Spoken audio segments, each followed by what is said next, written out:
record. So welcome to Peers May meeting. I don't want to get ahead of myself here.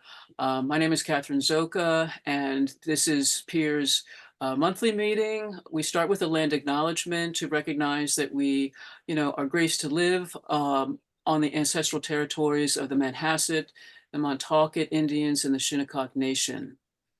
PEER is a multi-issue grassroots organization. We're committed to advocating for issues that impact working families on Long Island, including healthcare, housing, climate, and social justice issues. PEER is a chapter of the statewide organization NYPAN, New York Progressive Action Network. So what to expect tonight? Tonight we're going to hear our Assemblyman Fred Thiele discuss this year's session in Albany, followed by a Q&A. What we ask is that you post the topic that you'd like to ask Fred a question about in the chat, and then Julie will call on you and she'll try to cluster the same topic together. And we've asked Fred to address quite a number of issues, including the housing legislation, what happened this year and how it differed from previously, education, the New York Health Act, climate, Public Utility Initiative, Ione's revenue-raising initiatives, the state university system's response to student protests, and who will be the next progressive champions in Albany. So that's a lot. In between Fred's discussion, Fred's talk, we will pause for an acknowledgement and recognition of his longstanding public service. So with that in mind, I'm just going to ask Fred to just dive right in and welcome, Fred, I took a look before today to see that, you were one of the first speakers at PEER's newly formed organization's meeting in the summer of 2017, and you've been very gracious with your time since then, always coming to talk to us. So thank you for that, and thank you for your time tonight.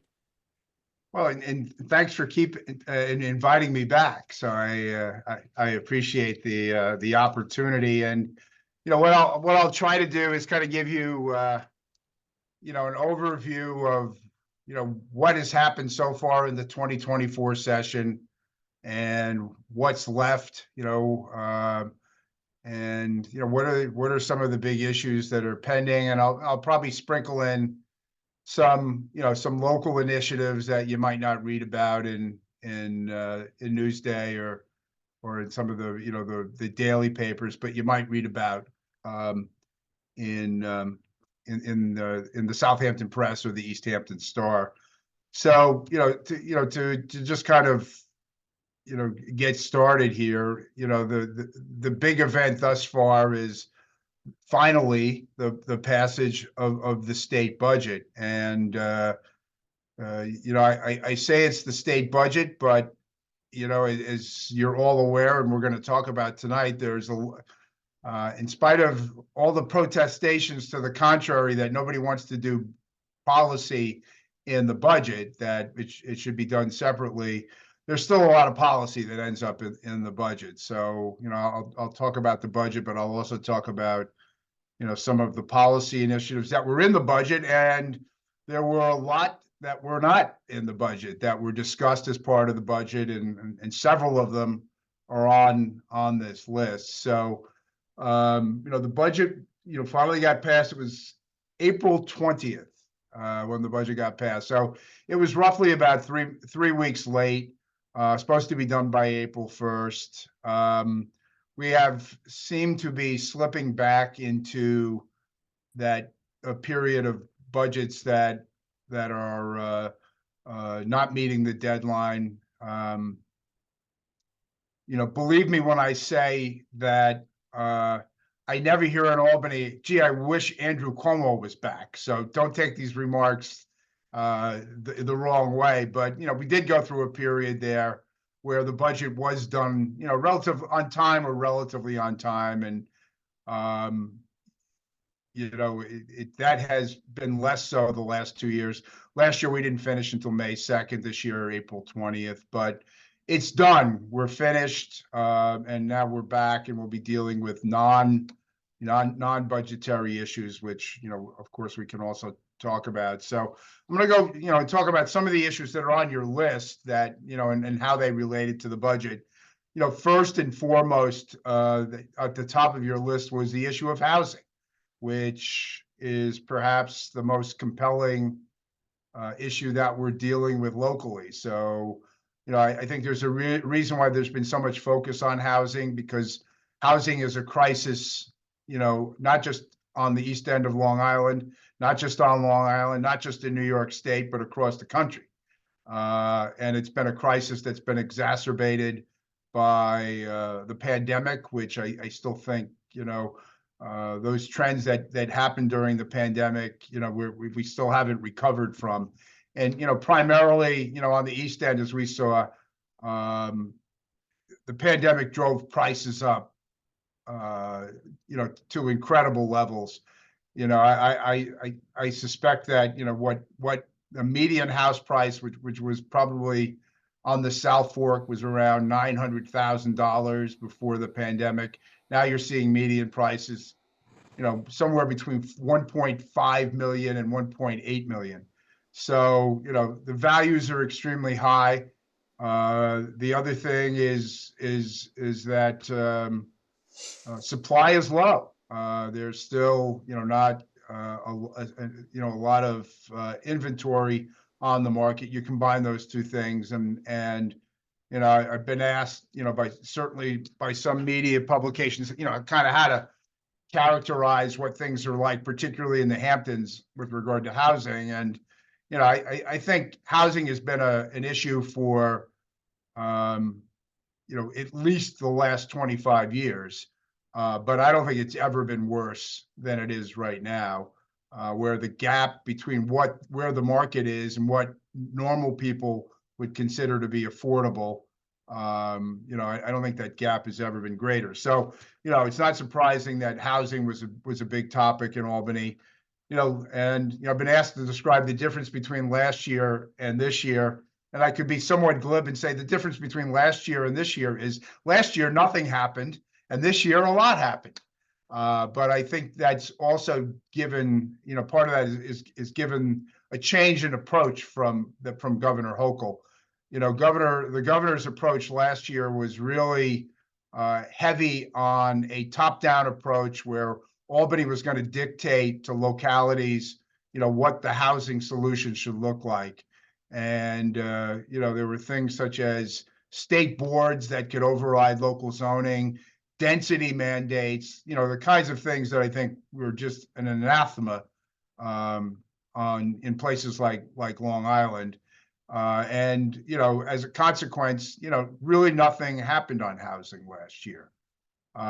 There were also, I kind of focus on how it affects us. There's also a whole set of issues that I would characterize as primarily New York City issues. They had their affordable housing tax credit. It's, tax exemption is called 421A. And, there were certainly arguments in Albany that was too much of a giveaway to developers. There was discussion about good cause eviction, which was primarily a city issue, but as they talk about it, that legislation, what was adopted, there were some local options for local governments on the East End. But, the approach this year, I think, was a more incentive-based approach. It was a more cooperative approach, to work with local governments. And, some of this happened before the budget, some of it's in the budget. But, for example, the governor has come up with this, pro-housing communities program that provides incentives to communities that demonstrate that they're going to be pro-housing. Some of the East End, that program still needs to be flushed out, but I know there's some interest from some of the local governments on Long Island. The governor took one of my ideas about providing capital incentives for accessory dwelling units. 4 of the 5 East End towns are taking advantage of that. They've gotten state grants. South Hold, Shelter Island, East Hampton, and Southampton happen to be the same 4 towns that also have community housing funds, not surprisingly. So, a more incentive-based approach. You're going to be in a better position for state grants if you're a pro-housing community. Grant programs for ADUs. And, I think what the governor proposed really kind of built upon that this year in the budget. And again, I'm going to focus largely on not the New York City initiatives, but the things that will affect us on Long Island. One of them was to use a portion of the Stony Brook Southampton campus where the condemned dormitories are, and perhaps utilize those for workforce housing in the community. That program is funded in the state budget. We still need to do implementing legislation, for the Southampton campus property. And I just got a draft of that legislation from Stony Brook University. So, there's an opportunity, I think, for the state using state property, and I think, not to digress too much, but that will fit into a larger picture about rehabilitating the campus. There's still the idea of relocating and building a new hospital for Southampton Hospital at the campus. We passed legislation to rehabilitate the windmill. There's this housing project. And Stony Brook finally has set up a community advisory committee that's going to start meeting, about the overall future of the campus. So I think things are starting to move there in the right direction. The housing piece, I think, Stony Brook certainly is looking at, they need to house people for the hospital. There's several hundred vacant positions at Southampton Hospital that can't be filled. And housing is a part of it. So I think, some of that housing will be devoted to that. But I think it also will be for the community at large also. So go ahead. Quick question in terms of the number of units, or if there's, are there a number of units specified in the legislation? There aren't. And, the legislation, the way I see this process is that this will authorize the university to use the property for housing. Under the law, it's not an educational use, so they need state legislation to be able to do that. What I think is being outlined is a community-based process where Stony Brook would work with the community to devise what that project should look like. And then ultimately, I think there would be an RFP to try to build that plan. So, I advise them, and I think they're listening, that, this needs to be, from the grassroots up in developing this project. So, issues with regard to density and focusing on what the target community is, what's the target for this housing. Certainly they're going to want to house their employees, but, beyond that. So anyway, utilizing this, state property, I think that, that's a cooperative way to promote housing. The governor also, again, this was legislation that I had sponsored for the last couple of years, but it made it into the budget as part of the governor's plan. And that is to provide a property tax exemption for ADUs. Part of the fear for accessory dwelling units is, you make the improvement and your taxes go up because your property is worth more. So you wouldn't be penalized for, creating an ADU. You wouldn't be exempt from taxes, but the incremental increase in value because of the ADU, there'd be a tax exemption that would be in effect over a period of years. And, the governor's budget also provides for a property tax exemption for, certain, private affordable housing projects as part of the incentive package. So, what we have basically is, some tax incentives for affordable housing, some infrastructure money for affordable housing, use of state property for affordable housing. I think it's more community-based. It's more less top-down, and I think, if we start combining some of these things together, the ADU program, housing at the campus, the plans that are being developed by the four towns under the Community Housing Fund, that, you start to have a more comprehensive approach to housing. So the one thing that I should mention is I mentioned the issue of good cause eviction, which is kind of a misnomer because it does have provisions in it that would make it would provide tenants with more security about being able to renew their leases. You would have to have a good cause, hence the name. But it also provides some caps on rent increases also, and that was the more controversial part. So that bill, which gets called good cause eviction, it's mandated in the city of New York. It will be local option in the rest of the state. So, a town or a village would have to opt into it. And, I think it's something that local governments are going to need to look at carefully. I have some concerns about how something like this might operate in our housing market, and I'll tell you why. The year-round rental market is already pretty sparse to begin with. People have really been, including people who work for me, who have lost their year-round rental because that the property got sold to somebody who wanted to move out to the East End. And year-round rentals are in decline because people can make more money on either seasonal rentals or Airbnb.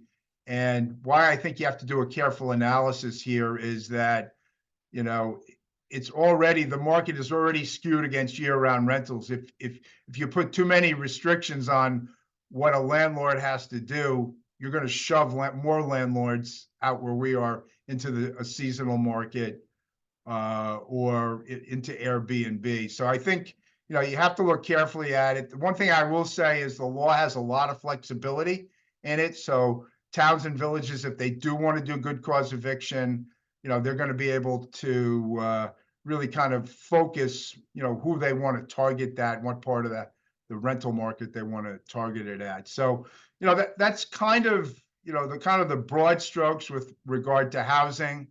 I think there were things on housing in this budget that, first of all, it did yield the package. I think the governor, it was one, it's being portrayed as one of the governor's big successes as part of the budget process of getting the housing package through. As I look at it again for our area, I think having the opportunity at the campus is good. I think some of the tax proposals are good. I think ADUs are good. So I think there are some things to work with that the towns have with, in comparison with the Community Housing Fund. This is kind of a digression, but I'm going to mention it. And that is that we have a community housing fund in the 4 East End towns. We have a community preservation fund in the 5 East End towns, which has been copied in a lot of places throughout the Hudson Valley. We're going to make a major effort this year. I have colleagues in other parts of the state to provide, a statewide authorization for community preservation funds and a statewide authorization for community housing funds. So, right now, if you want to create a community preservation fund and, you're some town in Dutchess County, you got to go get special state legislation. And so we are talking about a statewide CPF, a statewide community housing fund where any town or village or city could opt in. So I just mentioned that as part of the housing package. So I'm going to move on from housing. If people have questions on that later, I see the kind of the next thing up is education. And I'll talk about a couple of things with regard to education. First, our local school districts. There's 700 school districts in the state of New York. I represent more school districts than any member of the state assembly in the state of New York. I have 25 school districts. Most members have 4 or 5, maybe 8 or 9. I have some of the smallest school districts in the state. school districts like Waynescott and Sagaponack that are very small. So that's why I have so many. But with regard to education, the last 3 years were kind of hallmark years. We've had the foundation aid formula, which grew out of a lawsuit that wanted the state aid formula to fairly provide for a quality education no matter where you lived, whether you lived in a wealthy area or a poor area. The whole theory of aid to education is to put more state money into less wealthy areas so that they have the same educational opportunities as wealthier areas.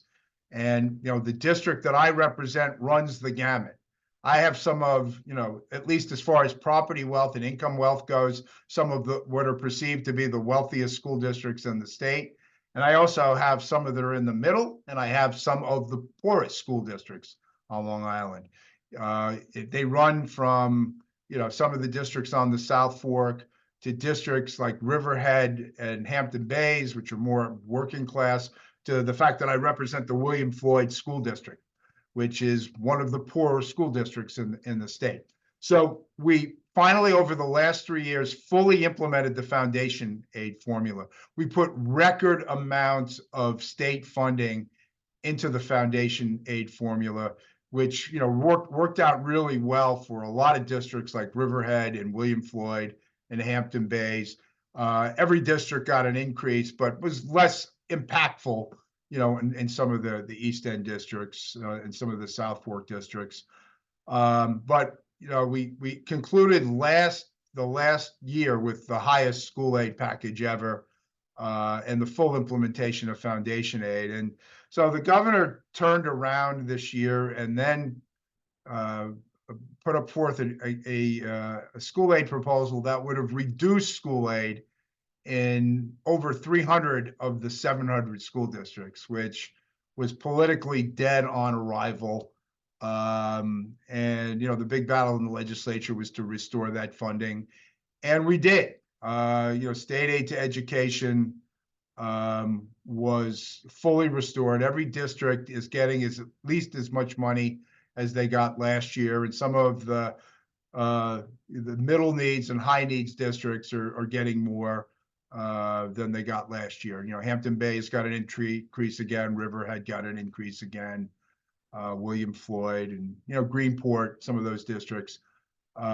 So on education, we fully restored foundation aid, but we also agreed to look at the foundation aid formula, which hasn't been updated and is relying on data in some cases that's kind of 20 years old. So the formula needs to be updated. There are new things that school districts are dealing with that they weren't dealing with 20 years ago. Mental health issues, for example, and those needs. The growth, from immigration and English language learners and things of that nature. We're providing healthy school meals, on a much more universal, not quite universal, but then we were in prior years. So those need to be recognized in the formula. On the other side, we're also seeing declining enrollment.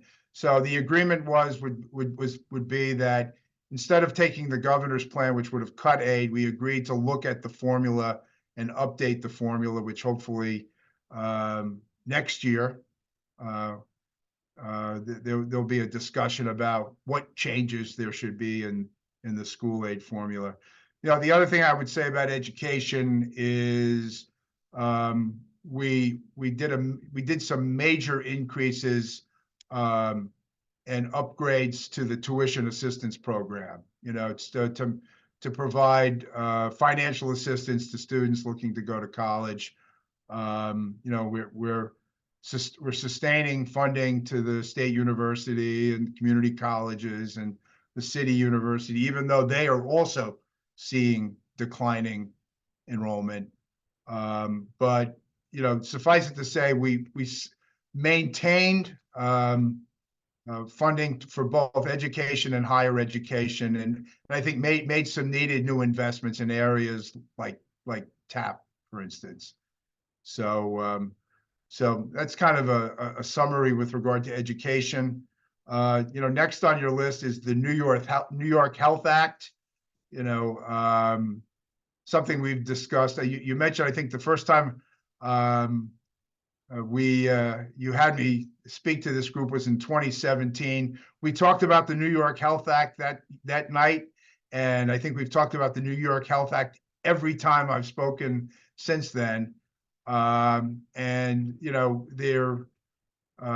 was a lot of momentum for the New York Health Act that I think kind of faded after the 2020 presidential election. If you remember, a lot of the debate during the presidential election cycle was, on the federal level, was about public option versus, maintaining Obamacare and all of those kinds of things. Kind of took the air out of the balloon. And then Assemblymember Dick Gottfried, who had been the champion of this for many, many years, retired.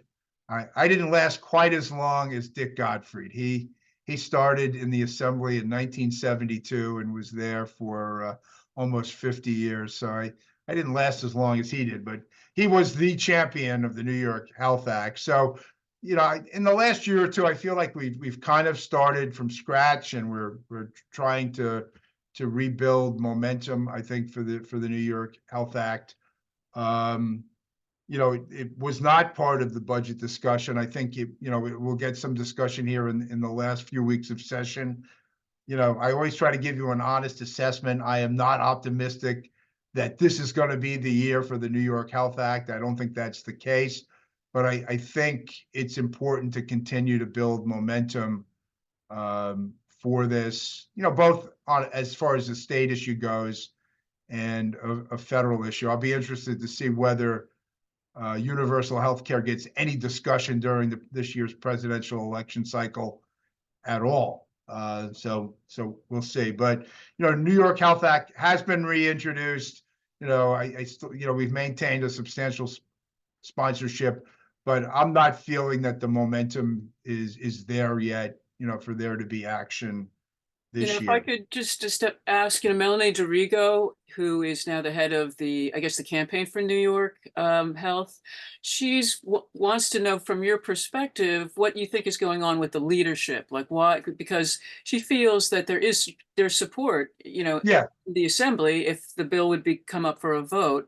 And so she's frustrated and wants to hear from your point of view, if you've heard anything from leadership or what leadership's position is. Yeah, not a lot, and my sense of it is, at least in the Assembly, is that the New York Health Act has always had some critics among the labor unions, and I know that there's been a good faith effort to try to address some of those concerns, but I think that has colored leadership's view of this to some degree. I think there is some rank and file, there certainly is rank and file support. I don't know whether there's majority support, right now for this. It's pretty evenly divided, I think, in the Democratic conference. So listen, I would just say, there's still work to do on that. And, one of my regrets on this, as I look at my last year in office, is that I felt like the ball really had got moved down the field, in 2018 and 2019, and that there was real momentum. And, the pandemic, I think, had some impact on that. And, but it should have had positive impact, but it was a distraction. Is kind of how I see it. And I don't feel like we're starting over, but as far as trying to gain momentum for it, I certainly feel that way. And I feel like I'm starting to go down a list of things that, at least in the budget, were like bummers. But the next one on my list here is climate, and the issue, whether it's the New York Heat Act or Climate Superfund Act or any of those proposals, nothing happened in the state budget. and to my way of thinking, embarrassingly, nothing happened with regard to climate initiatives. You know, we have these very aggressive climate goals that we need to meet, and you know, you know, it's great to have goals, but you have to have a way to get to those goals. But what I will say on this that I can't say about the New York Health Act, that I think the New York Heat Act, you know, the Climate Superfund Act, I think these have real possibilities between now and the end of session. In fact, I think you might have heard the speaker say that, you know, the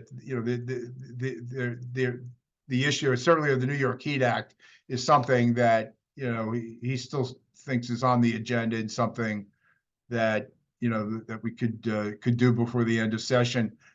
The other way I would characterize this is I think that there's more support for the New York Heat Act in the Assembly and in the Senate than there is in the governor's office on this. And I think, you know, that's part of why it didn't happen in the budget. But, you know, climate, bad news, nothing happened in the budget of major consequences. I won't say nothing happened, but, you know, the major initiatives did not happen. But I think these items are very much alive, you know, for the last 5 weeks of session. And, you know, if I was, you know, and I'm looking at my screen here, I'm looking for Francesca. She's got to be here somewhere. There she is. But, you know, if you're looking for something where to kind of focus on in the last few weeks, I think a focus on the climate issues is time well spent. I should also point out that not directly related to climate, but I think, you know, in some ways on the environment, extended producer responsibility, the recycling bill, and the bigger, better bottle bill are bills that have come out of committee that are on the front burner. So, you know, those are indirectly related to climate. You know, those are issues that I think can get over the finish line this year. Just as kind of an aside. This is Francesca. So thank you for that on the New York Heat Act. That's very important information. Two things. I've been tasked to ask you to attend the press conference on Friday about the New York Heat Act, and I put that in the chat. There's information. The other thing, I've been asked by Renewable Heat Now Coalition, which is the one that is coalition of like 300 groups that is pushing the New York Heat Act. The other thing is the LIPA Public Power. What? That was next on the list. Okay, thanks. So yeah, the Public Utility Initiative, and I see Joanne is on here also. We've been emailing, and she's been trying to perk me up when I get demoralized, which I happen to be at the moment. So, you know, to just kind of put this into context, you know, especially after Tropical Storm Isaias, a lot of disfaction with PSE&G, reports all over the place about their failures. And that helped to trigger us to create, you know, the Future of LIPA Commission to explore public power.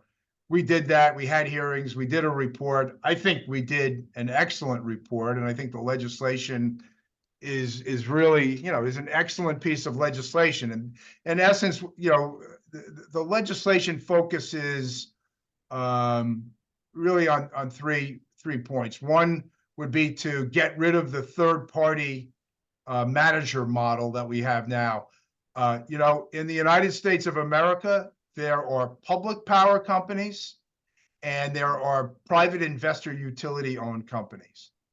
And then there's LIPA, where there's a public authority that contracts with a private investor-owned utility. It is the only one in the country, and it has been a complete and total failure. And so, lo and behold, there are not other parts of the United States that call me up and say, we want to do what you're doing on Long Island. We want to copy that. Nobody wants to do this because it doesn't work. There's no transparency. There's no accountability. Every time there's a storm, you know, PSC&G points at LIPA, LIPA points at PSC&G, everybody points at the PSC. It's terrible. It's awful. And we pay top dollar to PSC&G for management and get, you know, and get some of the poorest management in the country. So part of it is to convert to a public utility, but it's also about governance. There's, you know, we need, right now, the LIPA is controlled in Albany.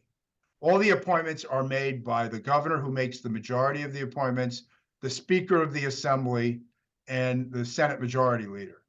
None of whom live on Long Island. They make all the appointments. And you know, we would want to see a more locally based governance board, and also a stakeholder board where community stakeholders have a real say in how the utility is run. And that was part of this legislation. And then finally, the last part of the legislation was to protect labor. The management team for our utility is awful, but the workers that are in the field, you know, and everybody's, you know, they're great. They do a great job. And we want to protect labor, protect the workers, which this legislation would protect their contracts and protect their benefits. So that's what this act would do. And it was approved by the commission, the LIPA commission, which was 4 senators and 4 members of the assembly, by a 7-to-1 margin. I introduced the bill in January. The bill has never gotten a Senate sponsor. We do not have a Senate sponsor as of this moment. You know, there's been literally hundreds of thousands, if not millions of dollars of lobbying done by PSC&G, you know, against the legislation. You have a lot of kind of the business groups like LIA, ABL at Long Island. We are not getting support from labor also. So it has really, you know, the momentum here. And Tom Falcone, who was, you know, the CEO of LIPA, who was, you know, very supportive of moving to a public power model, you know, resigned. There were changes to the LIPA board made by the governor, none of which have been helpful to public power. You know, I don't want to spend my whole time crying the blues about how, you know, but, you know, really, you know, the opponents to this have really, you know, massed at the border here. You know, I've lost some assembly sponsors that had been contacted by labor to get off the bill in an election year. You know, we're in a difficult position right now. You know, you can't pass a bill without a Senate sponsor, for sure. And you know, we're continuing to work it, but you know, there are a lot of forces that are opposing this, and you know, right now they're having some impact. So, you know, I'm going to continue to work this. You know, we're talking about, you know, is there a plan B for this? You know, if we can't get all the way home this year, are there things that we can do this year? But you know, with regard to LIPA, you know, we've kind of hit the wall here. And one thing I should mention also is, you know, my Senate counterpart when we started this was Jim Gorin in the state Senate. You know, was a real advocate for this. You know, we really haven't replaced that leadership in the Senate. So that's where we are. You know, Fred, could I just ask a quick question about that? I mean, is there anyone in the Senate that you are lobbying that we could assist you in that effort? Yeah, and you know, the Long Island Progressive Coalition, you know, Ryden Madden, who's, you know, done, you know, just works every day on this, on just outstanding work. I mean, they're meeting with the Senate. You know, Senator Martinez is opposed. Senator Thomas is retiring. And, Senator Sanders represents the Queens portion of the area, of the service area. He seems maybe to have some interest in introducing the bill. So, we haven't given up on a Senate sponsor, but listen, I always try, I always try to be realistic and honest about where we are. And, I'd love to be able to say that, we're this close. We're not. I probably shouldn't say this, but I'm going to anyway. Of all of the things that are disappointing, certainly my Senate colleagues are disappointing, but labor's kind of disappointing to me on this also. That the commission really worked overtime to ensure that the labor force was going to be protected, and they've still kind of, some would say sat on the sidelines. Others might say that they've been even less helpful than that behind the scenes.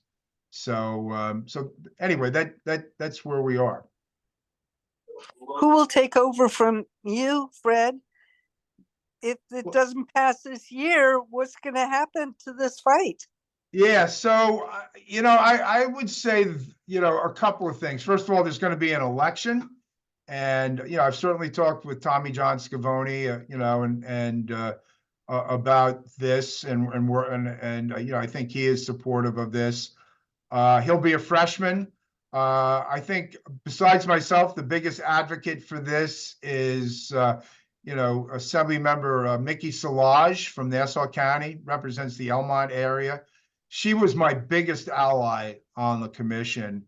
And, she has, she's had good intel, because some people will talk to her about this that are opponents that won't talk to me. And, I think if I had to guess who would become the prime sponsor, I would say Assemblymember Solage next year. And, we'll have to see who gets elected in the state Senate. There's some competitive seats, including, the first senatorial district, which I think is going to be very competitive. So we'll have to wait and see. We may have a clearer picture on that, after the election, especially in the Senate. The other thing I should just say about this, and one of my concerns about it, isn't, listen, we don't succeed this year, and in a normal legislative process, it would be, well, hey, we're going to come back, even if it's not me, we'll come back next year, and we'll try to, see if we can move public power then. But, kind of a key factor here is the contract with PSE&G is up at the end of 2025. So that contract only has a little bit more than a year and a half left to run. And you can't switch to public power on a dime, right? I mean, there would have to be a period of time. My concern, especially with some of the new appointments that the governor has made to the LIPA board, is that the board that is there now, especially with Tom Falcone not being the CEO anymore, is that the board will enter into some sort of longer-term agreement to extend PSE&G, which would make this harder to do. At worst, the contract should be rebid. It shouldn't just be handed to PSE&G after their performance. And, if it isn't rebid, any extension of the contract, should be short-term. We shouldn't be bound, for another 7 years to PSE&G Long Island. So, that's also something to watch out for. So, so I'm gonna transition from LIPA to, as I said, this is like this is a depressing list to go through here tonight. But the issue of the Ione campaign about raising revenues, and as you are probably aware, we didn't do any of that. The governor had basically said no increases in taxes. And that's where it ended. So there were no broad-based changes to the tax code, not even corporate taxes. So there was really, no revenue raisers, no effort to make the code more progressive, the income tax code or the state tax code more progressive. And again, both one house bills, had revenue and would have made the code more progressive, but the governor wasn't buying any of it. So, it's a three-legged stool. Nothing happened. I'm going to try to brighten things up a little bit with some of the successes that we've had, on some of the local issues. First, I want to talk about the Suffolk County Water Restoration Act. I think the last time I spoke here, we had passed the bill in Albany, but the Republican county legislature wouldn't put it on the ballot. And there was all kinds of speculation that they didn't want an environmental initiative to be on the ballot in November while they were running and all of that. Well, we revisited that this year. We tweaked the bill a little bit. We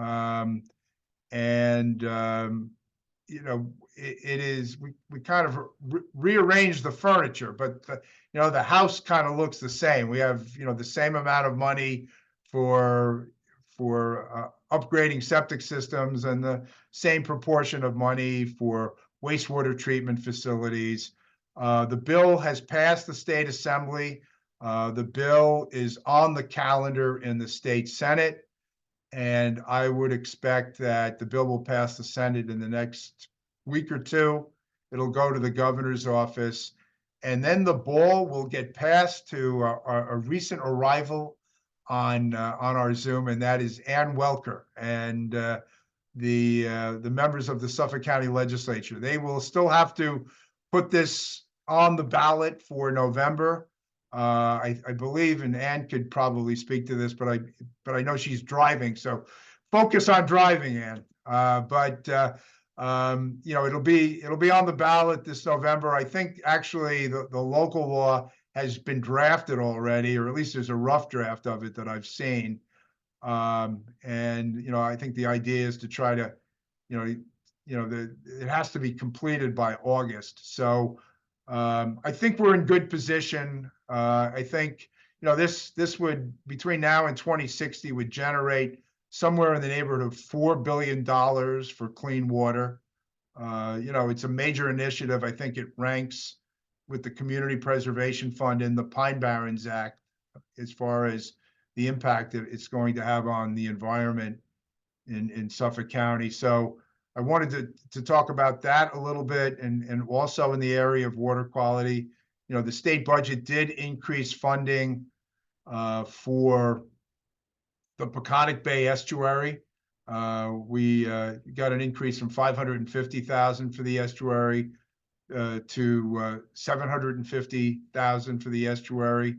The budget did have a provision in there to rehabilitate the windmill on the Southampton campus. We were able to, for the first time, to get a line item in the budget for OLA for their Youth Connect program. So this is the first time, we've been able to get, discretionary grants for OLA, but this is their first line item in the state budget. So I was pretty proud of, that we were able to get that done. I want to talk a little bit also about the South Fork commuter connection. First of all, in the budget, we were able to get fully funded the last mile transportation that, gets people from the train station to their jobs. It's the bus system that the towns run. But I wanted to kind of get this issue a little bit more on the radar screen, because it's a critical time, and I think it's a game-changing initiative. Since the South Fork commuter connection has started, and for those of you that aren't familiar, it is the Long Island Railroad running trains from Spionk to Montauk, or in that corridor. Some of them don't go all the way to Montauk, but between Spionk and Montauk, there are 2 trains in the morning, And then there in the afternoon, there are two trains going back. And the reason why there are only two trains, there's one every 2 hours, is because we have a single track and trains can't pass each other. So we get to run one train every 2 hours. So if you fall into that time frame, people love it and the ridership keeps growing, but we're really limited in what we can do with regard to this, because of the infrastructure. We need some relatively minor changes in infrastructure. It's costly, but we're not talking about building a whole second track, but we need to make some modifications to stations. We need to have sidings, locations where trains can pass each other. That investment, the railroad would need to make out here. So, the South Fork Commuter Connection has been one of those things that the only complaints I ever get about it is that there's not enough of it. And we need infrastructure. We need the Long Island Railroad and the MTA to pay attention to that.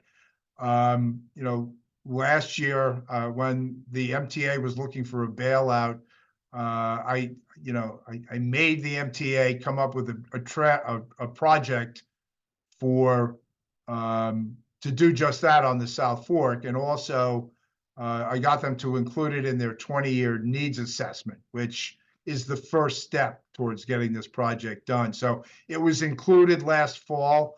All of these improvements, total with, the capital infrastructure improvements throughout the South Fork would cost about $260 million.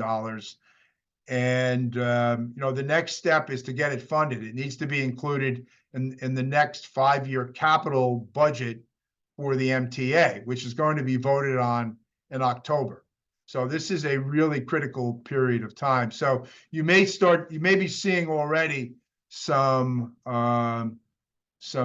information out there about the South Fork Rail Coalition, and there's going to be a rally. I think it's May 17th at the Hampton Bays station when the train comes back in the afternoon. We're trying to rally public support and really create a coalition to put the needed pressure on the MTA and the railroad to fund this project. And, we have the beginnings of a really broad-based coalition. Certainly, a lot of the local businesses benefit from this, the hospital, the school districts, the town halls, the village halls. This is an important option for them. We're at a disadvantage in getting this project funded. It is included in the needs assessment. It is probably the biggest capital investment and the most important project that the railroad could make, on the South Fork. But when it gets analyzed throughout the MTA region and just throughout the Long Island Railroad, the South Fork is less than 1% of the service area of the Long Island Railroad. And we're never going to have the ridership that goes out of Ronkonkoma or out of Babylon or out of Hicksville or any of those places. We don't have the numbers, but it's still of critical importance. And I'm always fighting the battle of you don't have the numbers out there for this investment. So, we've got to stand up for our area, and, this isn't just for now, it's for the next 20 years, because traffic on Montauk Highway and County Road 39 isn't going to get any better. And if you hear what is the lament of almost every business or every institution on the East End, it's that, people can't afford to live here and people won't spend an hour in traffic to come here for a job. So, we've already talked about how we're working on the housing issue, but we need real public transportation options for people that work here. And, I know, Bridget Fleming and now Ann are going to be working, they have their focus is on the bus system because the county operates the bus system. But, the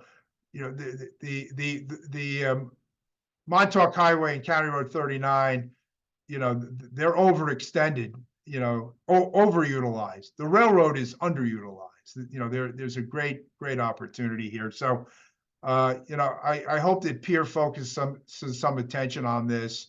I think it's really critical for the region, and I just, wanted to get it and bring it to your attention.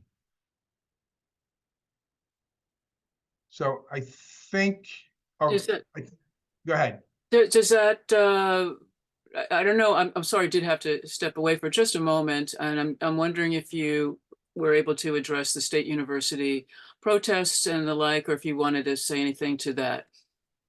Yeah, listen, I'm sure like all of us, you just find it's just troubling, right? I mean, the whole, and listen, the subject matter of what is the cause of the protests is even more troubling. Mhm.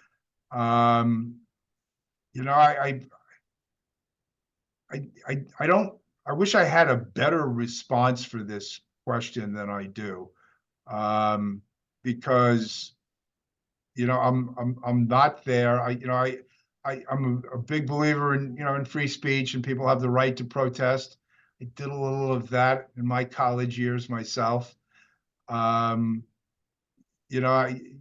I see the impact that, it may have on other students. I watched this graduating class, and I hear the lament of students who may not get their graduation ceremonies. This is the same class that didn't get to graduate because of COVID in 2020, right? So, I haven't really made a lot of comments about how the administration at Stony Brook has handled this yet. I'm struggling with it. I guess that's the best way I could describe it. I wish I had I guess if I had a glib, easy answer, it would show that I hadn't put much thought into it, because it's a really hard issue. I just hope that the university and the students are protesting it, that they keep the lines of communication open, so that First Amendment rights can be properly expressed. Listen, if there can't be violence, the other students can't be threatened. But listen, going back to my days on a college campus, the presence of law enforcement on the campus is never something, it should be a thing of last resort. And I guess that's really about the best I can say. I wish I had well, let's just do these three things and everything would be fine. But listen, I think communication is most important. And I think Stony Brook's making an effort at that. Things, I don't get the sense that things have escalated, beyond, after what happened with some of the arrests a couple of days ago. I'm hoping that they're able to find some common ground, so that everybody's rights can be respected. So Thank you. I appreciate, we appreciate your honesty, and communication clearly is so critical, and let's hope that more productive communication will occur. But just a real quick question about voting rights. I know there's two, I was informed there was two pieces of legislation: the poll monitoring, yeah. and then candidate assertions. Are you familiar with those legislation? Yeah, the poll monitors I am. Those things will, I think those bills will, they'll be part of the discussion over the last 5 weeks. The legislature is, I think we've done a lot, I think, with regard to, protecting voting rights and things of that nature. And, those bills have gotten the most attention, so I don't have a clear prediction on those yet, but other than I think they're on the radar screen here. That would be great. I mean, I think that our Common Cause has asked that we suggest you become a co-sponsor of those. I think I am on the one already. Okay. But Catherine, just send me the bill numbers just to make sure I know we're talking about the same bills. And I'll be The other one, glad to do that. it could be, I think, called the Santos bill, because it requires candidates to be transparent with the public about what they have done in the past. So anyway. Yeah. But listen, before we pivot to having questions from the group here, and what I'll ask you to do right now, if you would like to ask Fred a questions, maybe just drop in the chat the topic that you would like to ask Fred about. What we want to do really, Fred, is to honor you and to thank you for your longstanding support of progressive causes and your years as really what I would say is simply one of the best public servants that we've had, not only on Eastern Long Island, but in New York State and possibly across the country. I mean, you've really been an amazing example for what the best of a public servant can be. And you know, I've heard you mention that you grew up in the era when John Kennedy put out the call, you know, ask not what you can do for what your country can do for you, but what you can do for your country. And it's just remarkable to see that in your lifetime, you have basically, you know, lived by that, that challenge. And if only a fraction of the other people in our country did that, we'd be in much better shape. But I wanted to just acknowledge a few things. We feel that you have had the courage and the integrity to really stay committed to, you know, to your values. Sometime in the face of great opposition, you have not, you know, sort of faltered. And in addition to that, you've had a great vision. You've really been a visionary for causes with the gift of being able to find a creative way forward. A big part of that is building unlikely coalitions, like the coalition you just talked about getting for, you know, the public transportation and the, you know, May 17th rally that you're calling us all to come to. And you've done that. You've used, you know, your political smarts. You've used your creative visioning and your ability to draw people together through really sensitive communication skills. You know, all in the service of the greater humanity of what we need out here in our community, benefiting the people that live here and the environment. So we applaud you for that. And we are Piers virtually giving you I feel like I should be reaching out to grab it. But, this award that we will present to you in your office. But I'm just going to say it says Fred W. Thiele Jr., East End Visionary Leader. Our thanks and gratitude, Pier 2024. So thank you, Fred. The bottom of listen, our heart. I can't thank you enough, and I always get uncomfortable, you know, with this kind of stuff, but I really do appreciate the kind words and the thoughts. And you know, listen, the one thing I'll just say is, you know, what I think you learn early on is you never accomplish anything alone in life, I think, and certainly not in this business. And I think, you know, it really is about coalition building and working together, and that's what I've tried to do. And you know, you have to have great partners, and a lot of them are right here on this Zoom chat. And I just I want to thank all of you for you know, all of the commitment and effort that you put to so many of the things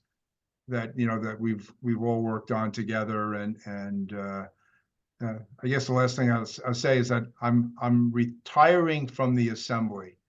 I'm not retiring. So, you know, I plan to still be involved in the issues and the causes that I've cared about for decades, and I'm going to find new outlets to be able to do that. And we'll be talking. I'll just, you know, we'll still be, you know, we'll still, I think we'll still have opportunities to work together. So thank you.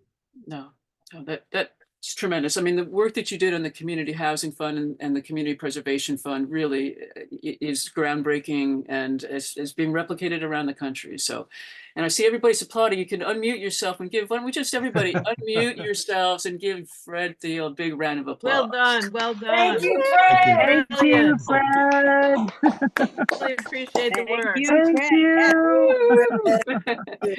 you. Keep it going, keep it going. Yeah, well, thank you. So the floor's It's open. a new thing for Zoom, though, I'll say that. So,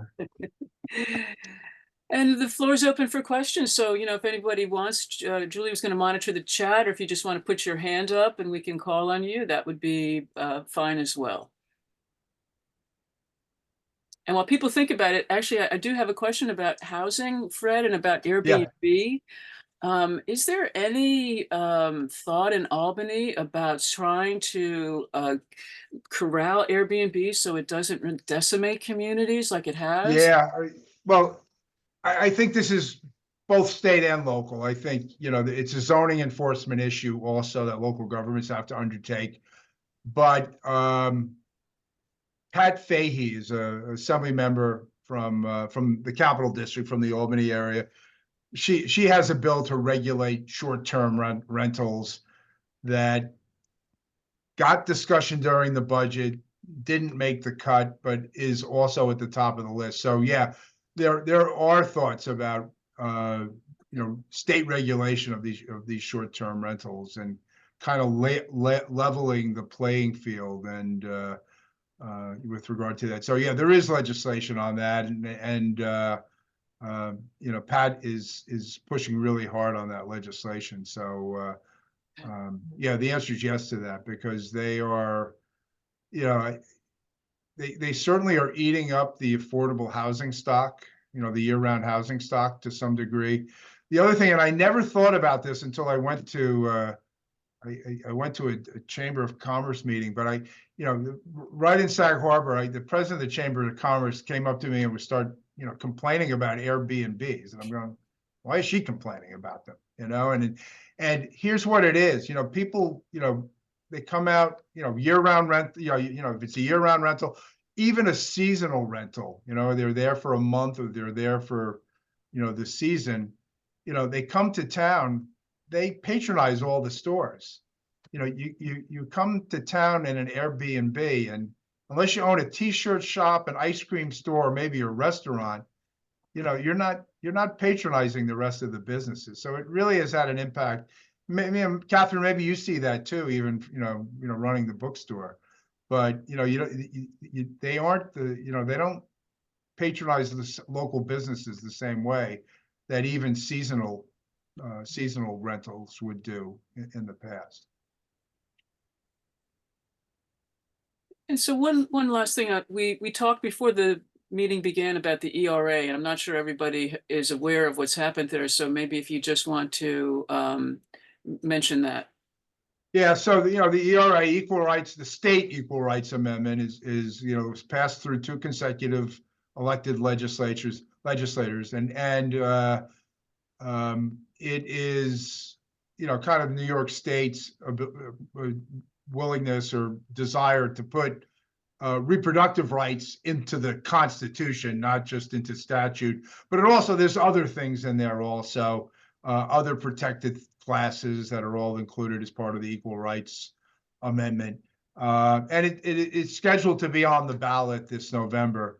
One of my colleagues from upstate brought a lawsuit in Livingston County to get it thrown off the ballot, saying that we didn't follow the correct procedure. So this is kind of like redistricting, if you remember it.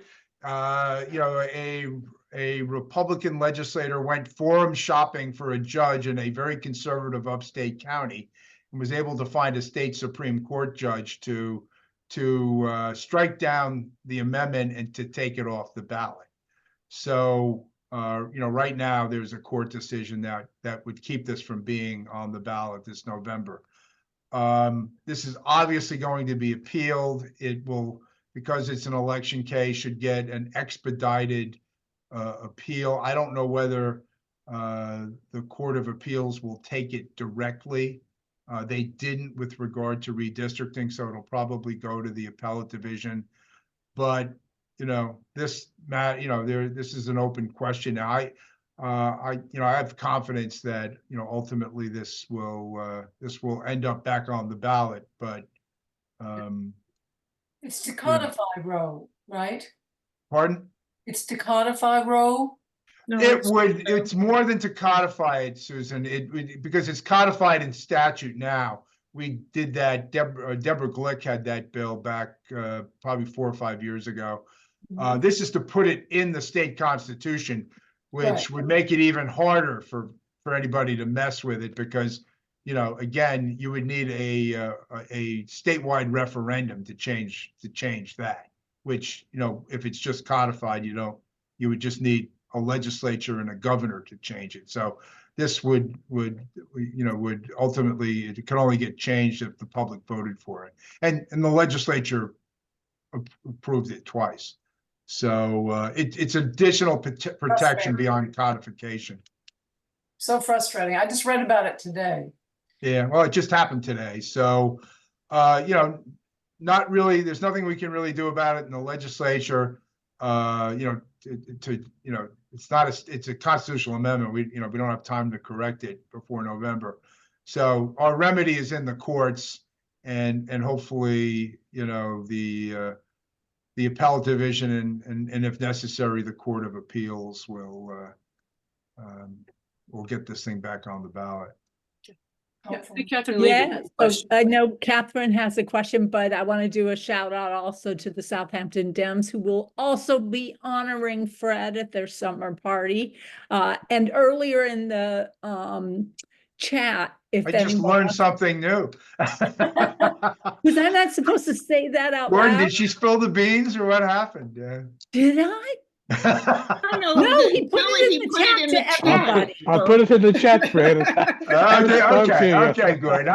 I'm focused. I'm not paying attention to the chat, but thank you The very much. other thing I in the appreciate chat it. that you might want to take a look if you scroll up is All right, Francesca. I will put do. Will do. information about the Zoom press conference about the New York Heat Act.